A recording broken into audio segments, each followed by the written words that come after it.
Most adults maintain the same weight all their lives.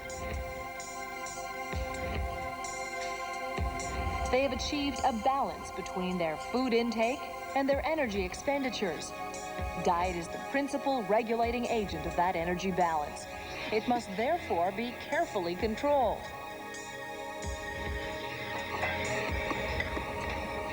Maintaining a proper diet depends on several factors.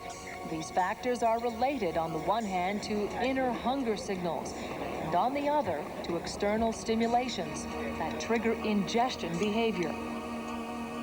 In the nervous system, the hypothalamus, a tiny area located at the base of our brain, plays an essential role in regulating our appetite. The hypothalamus controls our sensations of hunger and satisfaction and regulates the intensity of our pleasure or displeasure in eating a given food. A great many hormonal substances are also involved in this regulation process. From a physiological standpoint, a drop in glycemia, that is blood glucose, sends out the hunger signal the hypothalamus perceives. This inner signal is associated with external stimuli, which correspond to the sensory pleasure related to the appearance, taste, or smell of the food. The appropriate response to these two types of signals is the ingestion of food.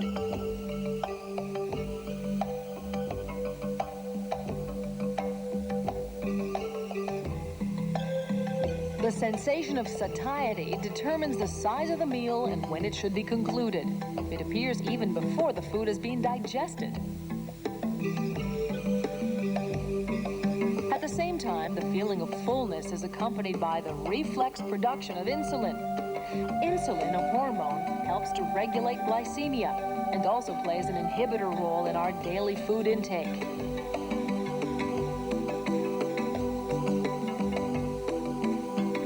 Maintaining a stable body weight, avoiding any variation in fat reserves, is the result of a well-balanced energy program.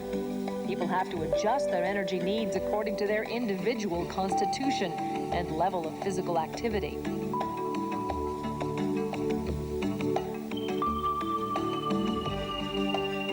If our intake exceeds expenditures, the surplus energy is stored in the form of fats. By contrast, if our dietary intake is not sufficient, the metabolism calls on its reserves and we lose weight. The body expends energy in three ways.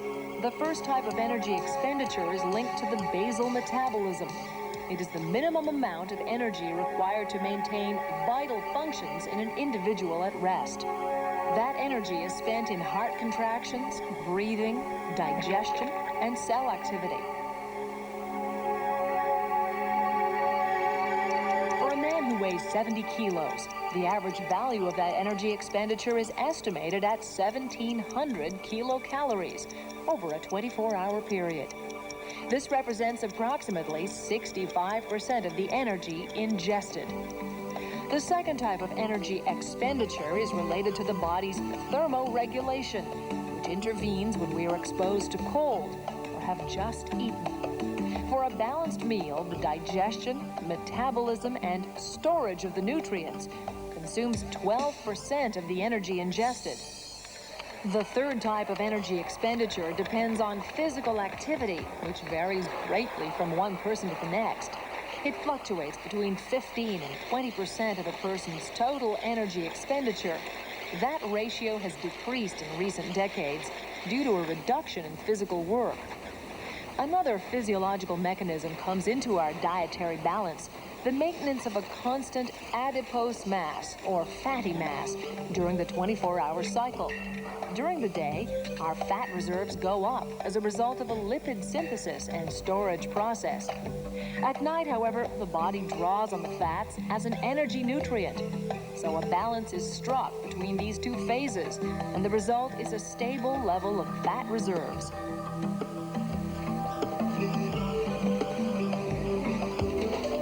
Changes in lifestyle have brought changes in eating habits. Modern societies have introduced new eating patterns whose effects may well be harmful to the body.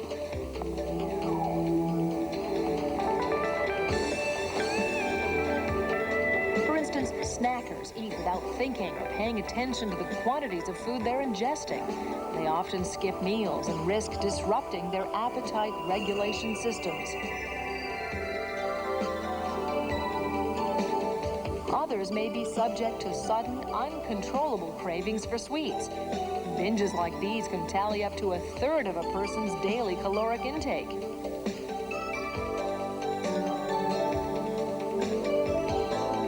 In developed countries where there is no shortage of food, the most common dietary problem is excess weight.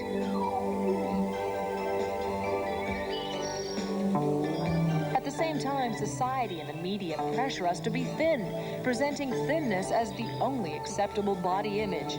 This causes some people to go on restrictive, eccentric, and sometimes dangerous diets. There may in fact be a connection between the media's overriding concern with thinness and serious eating disorders, such as anorexia and bulimia. While a well-balanced diet is crucial for our physical well-being, the social interaction of a meal shared with others may be just as much so for our mental well-being. Did you know that during adult human life, we ingest approximately 25 tons of food and drink 35 cubic meters of water, and yet our body mass only varies by 10 to 15 kilos?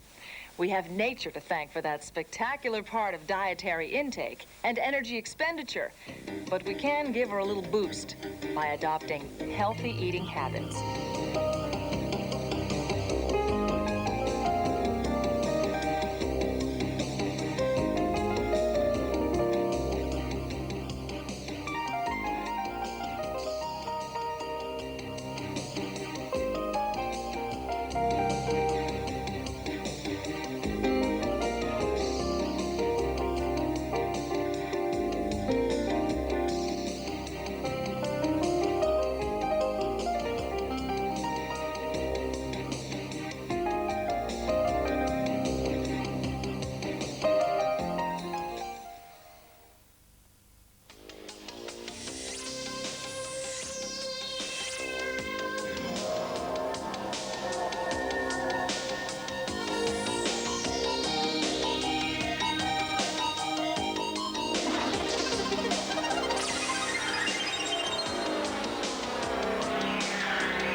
Genes are like small electric switches. They can be turned on or off. However, most genes are only turned on for a short period in a person's life and then put to sleep. Therefore, at any given moment, only a small number of a cell's genes are functioning. It sometimes happens, though, that some of the cell's dormant genes are reactivated. Their sudden awakening disrupts the activities of the cell. The cell becomes incapable of performing the tasks assigned to it and starts dividing chaotically. It has turned into a cancer cell. Scientists now have much evidence proving that these genes, called cancer genes or oncogenes, are responsible for cancer formation. By studying various tumors, they have noted that their cells still contained activated cancer genes. If cancer genes are introduced to a colony of healthy cells, the latter all develop the characteristics of cancer cells. Recently, researchers succeeded in transplanting cancer genes from a human breast into the fertilized ovum of a mouse. Breast cancer is common among the descendants of the mouse lineage produced.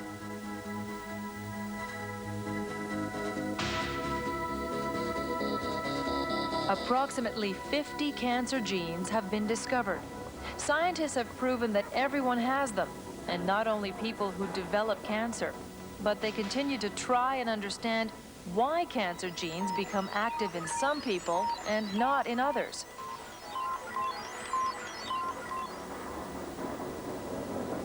At present, a number of researchers suspect the environment of being the main cause of cancer. Various environmental agents like heavy metals, chemical products, and even viruses cause changes in cell chromosomes. These changes would make one or several of the cancer genes wake up and thus trigger the cancer process.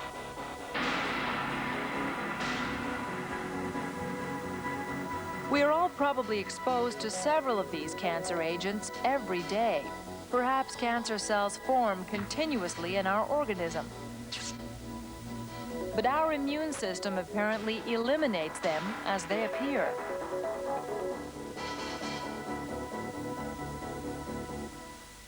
Scientists still ignore the reasons that cause these cells to sometimes evade our body's defense mechanisms and form cancers. Hereditary factors, general physical condition, diet, and stress may supply clues. Cancer remains much of an enigma. However, thanks to strides in basic research, the mysteries surrounding it are gradually evaporating. Half of all cancers are related in one way or another to our lifestyle. But generally speaking, identifying carcinogenic substances is a very complex process. Around the 60s, a sort of collective fear set in. A number of products were declared dangerous and withdrawn from the market. The same happened more recently with atmospheric pollutants.